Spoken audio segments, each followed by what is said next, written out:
తెలంగాణ బీజేపీలో ప్రక్షాళన, త్వరలోనే పార్లమెంట్ ఎన్నికలకు కిషన్ రెడ్డి కొత్త టీం అంటూ కొన్ని చూస్తా ఉన్నాం కదా.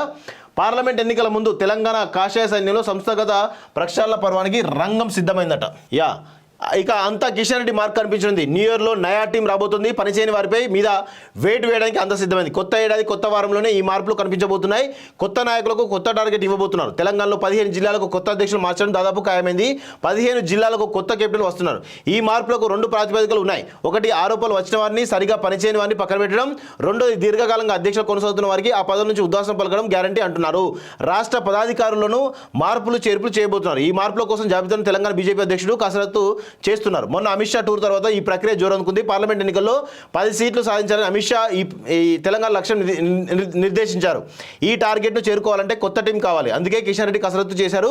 ఇప్పటికే పార్టీ ప్రధాన కార్యదర్శితో కిషన్ రెడ్డి చర్చలు జరిపారు. అంతేకాదు పార్టీ వ్యతిరేక కార్యకలాపాలు పాల్పడిన వారి భర్తం పట్టడంపై కూడా కిషన్ రెడ్డి ఫోకస్ చేశారు. వారిపై వచ్చిన ఫిర్యాదులపై బీజేపీ క్రమశిక్షణ కమిటీ భేటీ అయింది. రేపో మాపో వీళ్ళకు కూడా కమిటీ నోటీసులు ఇస్తుంది. తెలంగాణ అసెంబ్లీ ఎన్నికల్లో బీజేపీకి 8 సీట్లు వచ్చాయి.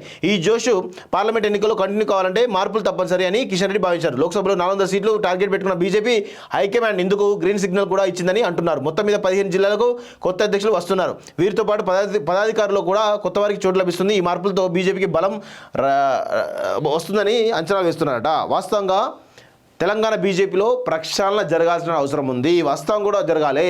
ఇప్పటికీ కూడా ఇంకా ఈరోజు గతంలో అధ్యక్షుడిగా పనిచేసి మరి ఇప్పుడు ఆ అధ్యక్షుడే కుట్రలు చేస్తున్నారని చెప్పేసి ఒక న్యూస్ వస్తూ ఉంది. కిషన్ రెడ్డి పైన ఈటలందరి పైన పెద్ద కుట్ర జరుగుతుందని చెప్పేసి వస్తూ ఉన్నట్టు క్రమంలో ఖచ్చితంగా ఈ ప్రక్షాళన అనేది బీజేపీ పార్టీకి ప్రస్తుతం అవసరం కూడా. ఆ ప్రక్షాళన జరిగితే ఖచ్చితంగా ఎంతో కొంత క్యాడర్ సెట్ అయ్యేటువంటి అవకాశం అయితే ఉంటుంది వాస్తవంగా.